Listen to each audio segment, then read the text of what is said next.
చాలా బాగా చెప్పారు సార్. సార్ డాక్టర్ కేవీ రావు గారు, మీరు అన్మ్యూట్ అయ్యి మీరు చెప్పాలనుకుంది చెప్పండి సార్. సారీ, నేను మ్యూట్ చేశాను ఇందాక దగ్గుతూ. అందుకని మీట్ పెట్టింది. మీరు ఘంటసాల గారు శాస్త్రీయ సంగీతం ఉన్నారు కదా, పాటలు అది ఇదే మాట నేదునూరి కృష్ణమూర్తి గారు ఒక ఆర్టికల్లో రాశారు. ఘంటసాల గారి గురించి రాస్తూ, సినిమా సంగీతమే కదా అనుకుంటారు, కాదు శాస్త్రీయ సంగీతం చాలా ఉంది ఆయనలో అని ఘంటసాల గారి గురించి బాగా చెప్తాడండి అందులో. అలాగే ఎల్లా వెంకటేశ్వరరావు గారు, మీకు తెలుసు కదా, మృదంగం, ఆయన చెప్పేవారు, మా ఇంట్లో 4 generations ఘంటసాల గారి పాటలు వింటున్నాం. మా నాన్నగారు, నేను, నా కొడుకు, నా మనవడు, అమేజింగ్ అని. తర్వాత ఘంటసాల గారు లలిత సంగీతం పాడుతుంటే ఈయన లలిత సంగీతంలో నిష్ణాతుడు అనిపిస్తుంది. శాస్త్రీయ సంగీతం పాడుతుంటే ఈయన శాస్త్రీయ సంగీతంలో ఎంత గొప్పవాడు అనిపిస్తుంది. That is. తర్వాత ఇంకో మాట అంటాడండి ఆయన, మెటాలిక్ వాయిస్ లో ఆయనకి ఈస్థెటిక్స్ పలికినాయి ఘంటసాల గారికి. అది చాలా అదృష్టం అని అంటారు కూడా. అది ఈవెన్ జర్మన్స్ కూడా రాశారు. ఆ మెటాలిక్ వాయిస్ ఈస్థెటిక్స్ పలకటం కష్టం, ఆయన బ్రహ్మాండంగా పలికినాయి. వాళ్ళకి భాష రాకపోయినా కూడా. That is the greatness of Ghantasala. ఎందుకంటే శివశంకరి పాటకి నార్త్ ఇండియా వాళ్ళు 2008 ఆ ప్రాంతంలో వాళ్ళకి ఘంటసాల తెలియదు, తెలుగు పాట తెలియదు, తెలుగు సినిమా ఏం తెలియదు వాళ్ళు. పాట విని అవుతాను రాస్తాడు. ఈ was an ardent fan of Rafi. అసలు Shivashankari the toughest composition in the history of Telugu, in the history of Indian film అని అంటాడు. అది అసలు పాట పాడడం చాలా కష్టం అంటారు దర్బారీ కారణరాగా. అతను హిందుస్థానీ సంగీత విద్వాంసుడు. ఆ పాట మీద రివ్యూ రాసిన అతను. ఎన్నో లైవ్ కచేరీ విన్నాను. దర్బారీ కారణరాగంలో ఘంటసాల గారు పాడినట్టు ఇంత మటుకు ఎవరు పాడలేదు, ఆ తర్వాత కూడా పాడలేరు అన్నాడు. అది ఏమంటాడంటేనండి, నీ దా ఉన్నాయి చూసారా, the highest octave to the lowest octave, the transformation which way great comfort and ease. అది చాలా కష్టం అంటాడు. A creative person like Ghantasala only can do అంటాడు. మళ్ళీ ఇంకోటి ఏమంటారంటే ఆయన, సార్ నేను చూసారా, highest octave to lowest without sacrificing Carnatic style he created Hindustani sensation అంటాడు. చాలా గొప్ప పాట. అంటే ఎంత రీసెర్చ్ చేశాడు చూడండి. Without sacrificing his Carnatic style he created Hindustani sensation అని అంటాడు. అని this is possible only for a creative singer like Ghantasala. ఇంకెవరు రాదంటాడు. ఇంకోటి ఏమంటాడంటే, ఏ రాగంలో అయినా పాడగలిగిన ఏకైక గాయకుడు ఘంటసాల గారు యావత్ భారతదేశంలో అంటారు. మీలో వాడు పాడలేరంట. For example Rafi soft voice, గాంభీర్య రావాలన్నా కూడా soft voice display, but is a great singer. Ghantasala garu అలా కాదంటాడు. ఏ రాగంలో అయినా పాడగలిగిన ఏకైక వ్యక్తి. తర్వాత ఇంకోటి ఏమంటాడండి, ఒక రాగం పాడేటప్పుడు no more no less to the exact requirement. అంటే వెంట్రుక వాస డిఫరెన్స్ కూడా ఆయనకి తెలుసు రాగాల్లో, ఆ పట్టు, రాగాల మీద పట్టు అది. తర్వాత కొన్ని రాగాల గురించి చెప్తూ ఆయన పాడిన విధానం అత్యద్భుతం అంటాడు. తర్వాత శంకరాభరణం రాగంలో ఆయన ఎక్స్ట్రీమ్ మెలోడీతో పాడారు, అలా ఎవరు పాడలేరు అంటాడు. అయితే చాలా బాగా అనలైజ్ చేస్తాడు అతను. ఘంటసాల గారి గురించి బాగా అనలైజ్ చేస్తాడు అతను. అలాగా అతను ఏం రాస్తాడంటే, లాహిరిలో అది మోహన్ రాగంలో కంపోజ్ చేశారు. The way Ghantasala has rendered has excelled the excellence of Mohan raga. Excelled excellence of Mohan రాగా, అంత బాగా పాడాడు అని చెప్తాడు. Even the lady has also performed very well అంటాడు. అంటే అంత సూక్ష్మంగా చదివారు, అనలైజ్ చేశారు చూడండి ఘంటసాల గారి పాటల్లో.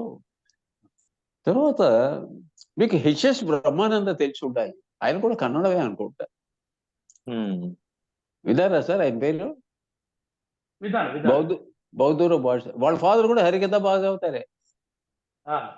చాలా పేద కుటుంబం నుంచి వచ్చే ఘంటసాల గారి పాట పాడుకుంటూ పిహెచ్డి చేసి ప్రొఫెసర్ అయ్యాడు ఓహో, ఆయన. వాళ్ళ ఫాదర్ కూడా హరికథ విద్వాంసులే. విద్వాంసు. చాలా కష్టపడి పైకి వచ్చారు. వాళ్ళు వీళ్ళు హెల్ప్ చేసి అలాగా స్టడీస్కి దానికి అనమాట. ఆయన కూడా ఘంటసాల వల్లే నేను పైకి వచ్చానని చెప్పేవాడు. ఆయన కూడా ఓన్లీ బికాస్ ఆఫ్ ఘంటసాల. ఆయన పాట హరికథలో జనాలు వచ్చేవాళ్ళు కాదు. వాళ్ళ ఫాదర్ చెప్తుందా ఇతరులు చెప్తుండేవాడు. ఘంటసాల గారి పాటల స్టైల్లో పాట పాడాలంటే జనాలు రావడం మొదలెట్టారు. అలాగా మళ్ళీ మేము సర్వైవ్ అయ్యామని చెప్పి చాలా చాలా గొప్పగా బౌద్ధూర్ భాష మీరు చదివే ఉంటారు. ఆ పుస్తకం బాగా రాశాడు. ఆ పుస్తకం ఫస్ట్ బుక్ అంది ఘంటసాల గారి కంఠం మీద రీసెర్చ్ చేసిన ఫస్ట్ పుస్తకం 86లో వచ్చింది. 1986లో వచ్చింది ఆ పుస్తకం. ఇంకా తెలుసుకోవాల్సింది, చదవాల్సింది చాలా చాలా ఉంది. ఇప్పుడు తెలుస్తుంది. చాలా ఉందండి, చాలా ఏమండి. అప్పుడు ఐ స్టార్టెడ్ ఇమీడియట్లీ. ఇక్కడే ఈజ్ వెరీ ఫార్ ఆఫ్. అతను డిటిపి చేస్తే అతను Jubilee Hills is very far off for me. నేను ఎప్పుడు పుస్తకం పక్కన టైప్ చేయించేవాడిని. వాళ్ళు టైప్ చేసి పంపడం, కరెక్షన్స్ నేను ఎప్పుడు ఆన్లైన్లో ఎప్పుడు చేయాలి. This is the first time for this book. ఆ తర్వాత ఏమైంది, ఈ ఫొటోస్ దగ్గరకు వచ్చేటప్పటికి స్కానర్స్ లేవు. ఇప్పుడంతా మారిపోయి మీరు ఇచ్చిందే వాడు ప్రింట్ చేసాడు అనమాట. మీరు అందులో ఇచ్చారు సార్, పుస్తకంలో ప్రింట్ చేయాల్సింది. స్కానర్స్ లేవు, ప్రెస్సెస్ లేవు. 100 పుస్తకాల కానీ వేసే ప్రెస్సులు లేవు, పెద్ద ప్రెస్సులు లేవు. పెద్ద ప్రెస్సులు అంతా 1000-2000 కానీ వేయమన్నారు. All these problems have come అండి.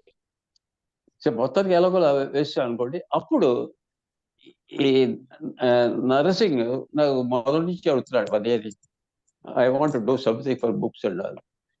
సరే, is upcoming person who is more interested Ghantasala garu, who can pass on his Ghantasala music to generation. మాది మేమత ఏజ్ వచ్చింది అని చెప్పి ఇతను కొద్దిగా రికగ్నిషన్ రావాలంటే అతని పేరు నా పుస్తకం ఇస్తే బాగుంటుంది అని చెప్పి, సరేనండి what ever possible you can give అన్న. అది 20 వచ్చినా మీళ్ళు నేను వేసేద్దాం, మొత్తం నేనే ఇస్తానండి అన్నాడు. నేను ఆలోచించాను, నేను ఎప్పుడు ఎవరి దగ్గర తీసుకునేవాడిని, ఏం చేద్దాం. Money is not a problem for me. సరే, I want to give credit to him by publishing book under bostable cultural association. So అందువల్ల చివరికి ఆ బుక్ అతను ముద్రణ సమర్పణ ఆయనది అయింది అనమాట. అలాగే అనమాట అది. ఇది how it has come out. మంచి ప్రాపగాండా వచ్చింది. ఈ మన కృష్ణవేణి గారి ఇంట్లో జరిగిన దానికి మోర్ దాన్ 2.5K చూశారండి 1 dayలో. అది ఎప్పుడు చూడరు. ఇప్పుడు వీటిలో 300-400 తప్ప చూడరు. టెరిఫికేట్ అయింది అది. ఆ పేపర్లో కూడా బాగా రాశాడు, చూశారు కదా, పేపర్లో బాగా రాశాడు. నాకు ఎన్ని మెసేజెస్ వచ్చినాయి. కృష్ణవేణి గారిని చూడటమే మాకు చాలా సంతోషం అని చెప్పి చాలా మెసేజెస్ వచ్చాయి అనమాట. అది ప్రోగ్రామ్ చాలా హిట్ అయింది. రాగశాల గురించి చాలా మందికి తెలిసి పుస్తకం ఉంది. ఇందులో ఆ పేపర్లో కూడా రాశాడు కదా కంటెంట్. అది దాంతో ఇంకా అర్థమైంది జనాలకు, ఓహో ఈ రాగశాలలో బలాలైన రాగాల మీద రాశారని చెప్పి కూడా జనాలకు అర్థం. But in my opinion best book అండి, this is the best book. అతను రాశాడు, అతను మ్యూజిక్ కాలేజ్ ప్రిన్సిపల్ చేశాడు. 9 పాటలు తీసుకుని ఘంటసాల గారిది, బిఏ నారాయణ ఎవరు, బిఏ నారాయణ సార్ 9 పాటలు తీసుకుంటే శివశంకర్ ఇలాంటి క్లాసికల్ సాంగ్స్ అనలైజ్ చేశారు. అది 9 పాటలకే రాశారు. 9 పాటలే. అతను ఆ 9 పాటలు వచ్చి వీరు రాసింది ఇన్ డెప్త్ రాశారు. ఇన్ని రాగాలు, ఆ రాగాల్లో ఇన్ని, అందులో శతావధాని గారు చాలా బాగా రాశాడండి. ఆ ముందు మాట చాలా గొప్పగా రాశాడు. అంత గొప్పగా ఏ పుస్తకానికి రాలేదు అని అడిగితే ముందు మాట. ఆయన 10 సంవత్సరాల నుంచి ప్రతి ఆర్టికల్లో చదివి మీరు రాయాలి ఎంత ప్రోత్సహిస్తారంటే ఆయన లేకపోతే రాసేవాడిని కాదు. అత్యద్భుతంగా రాశాడండి అసలు ఆ పుస్తకం.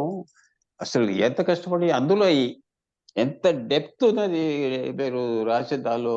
ఆయన ఆర్టికల్స్ అవుతే చాలా 10 పేజీలు ఆశేష్ గారు చాలా బాగా రాశాడండి.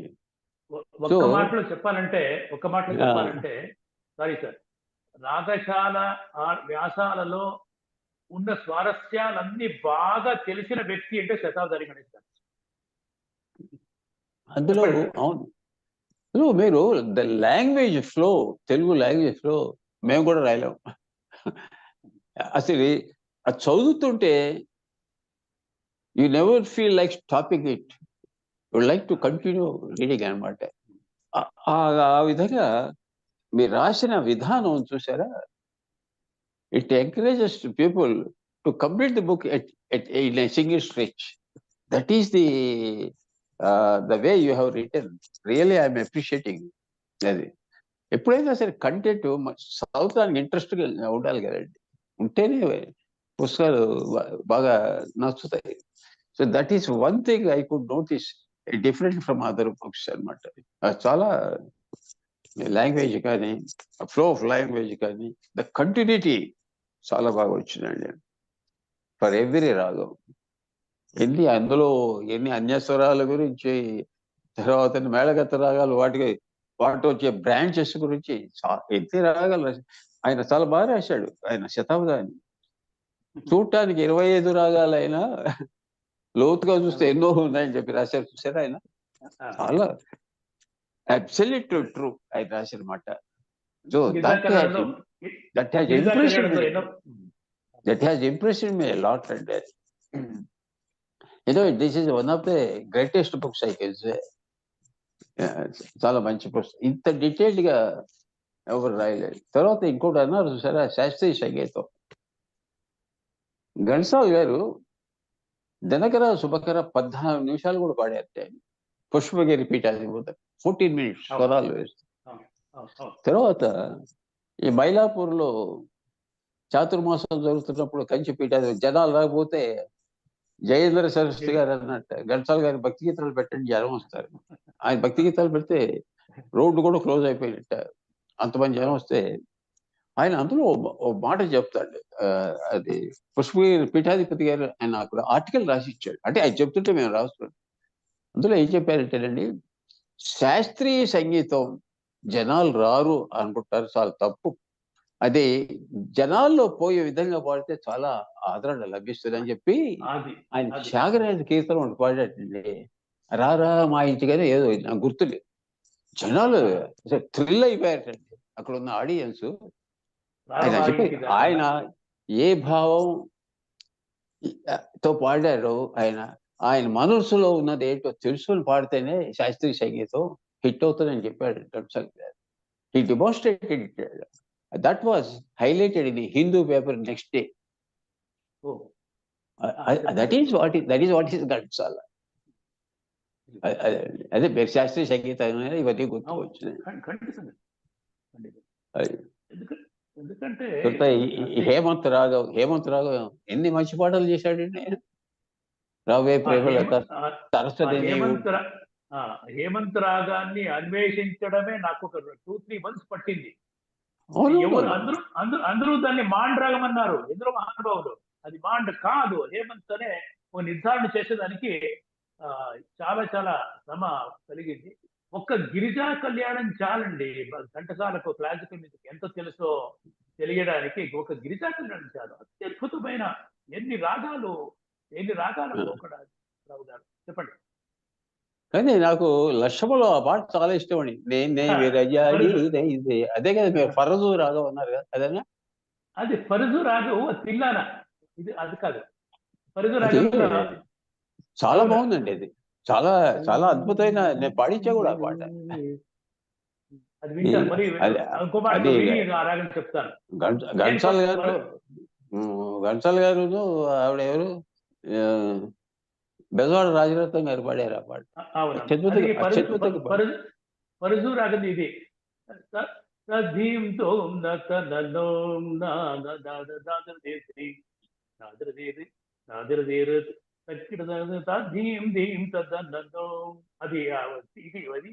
తిల్లారా. అది తిల్లారా అని, అది సిఐడి సినిమాలో అదే తిల్లారాను ఘంటసాల గారు వాడారు. అది గీతాంజలి అంత అసమర్పకంగా నడిపిస్తుంది అద్భుతమైన పాటకు.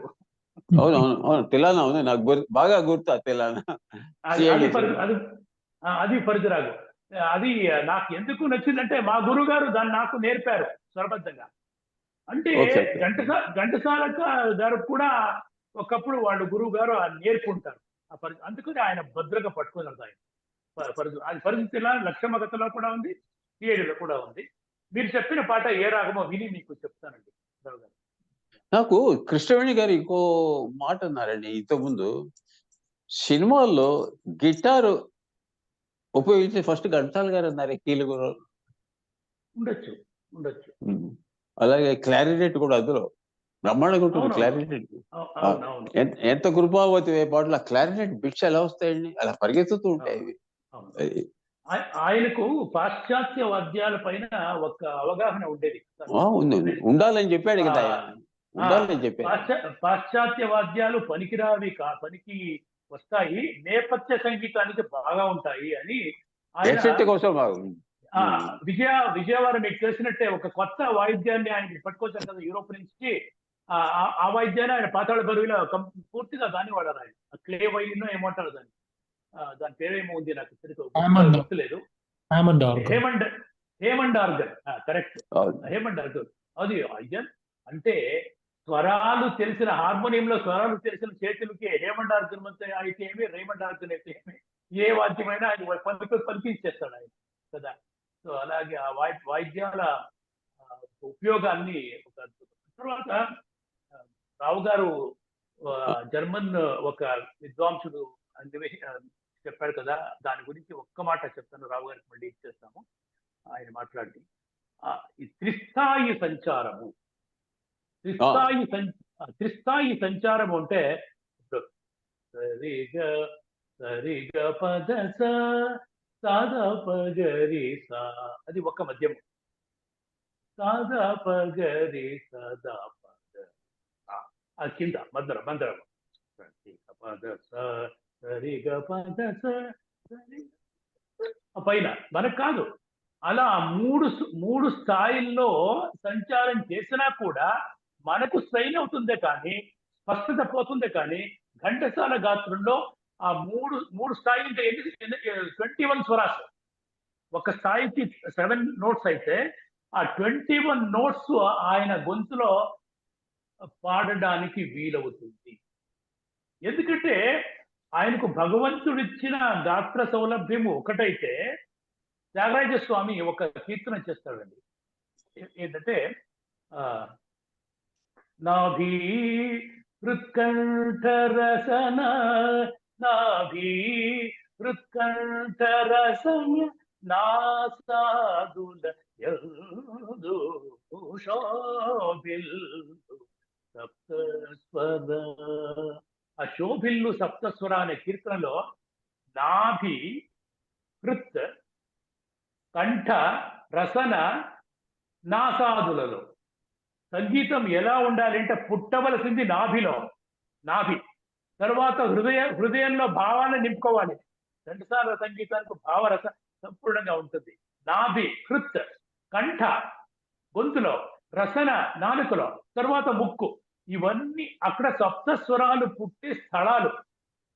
ఆయన మా గురువు గారు ఎప్పుడు సాంబ సదాశివాన్ని నాదం ఎక్కడ పుట్టుతుంది, నాదాన్ని ఎలా సాధించాలి, ఎలా పట్టుకోవాలి, అలా సాధన చేయించారు నాతో అని చెప్తారు కదా. ఇది దాని రహస్యం. అలాగే ఆయన నేర్చుకోవడమే కాకుండా దాన్ని అన్వయించుకొని ఆయన ఎక్స్ప్రెస్ చేయగలిగాడు. ఆయన గాత్రానికి దాన్ని నింపగలిగాడు. అది ఆ త్రిస్థాయి సౌలభ్యము.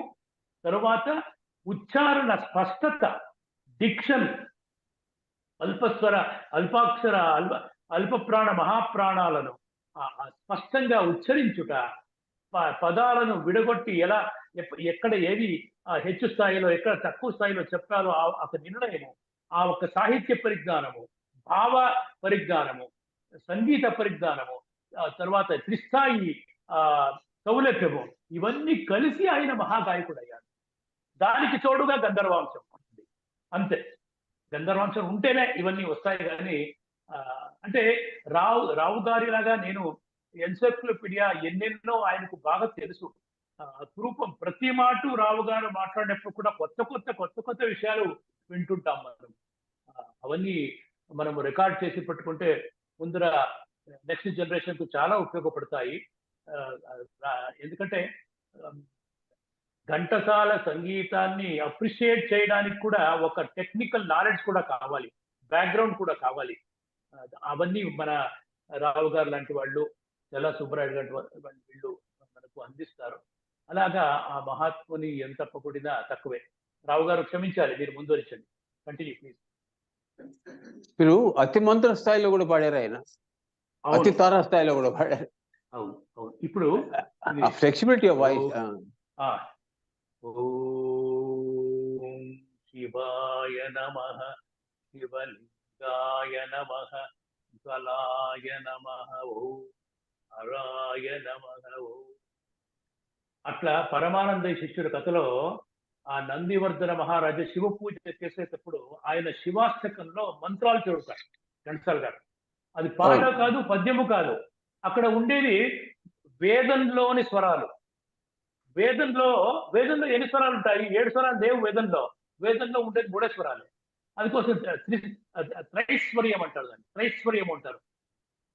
సా ని సా రి సా ని సా రి రి సా ని సా రి ని ని సా. ఆ 3 స్వరాల్లోనే వేద సంగీతం ఉండేది. దాన్ని పట్టుకొని ఆయన గంభీరంగా శివాస్తోత్రంలో శివనామాన్ని అర్చన చేసి చెప్తే దాన్ని వింటుంటే చాలండి. మెడిటేషన్ కు ఇంకే మంత్రం వద్దు మనకు, అంత చాలు.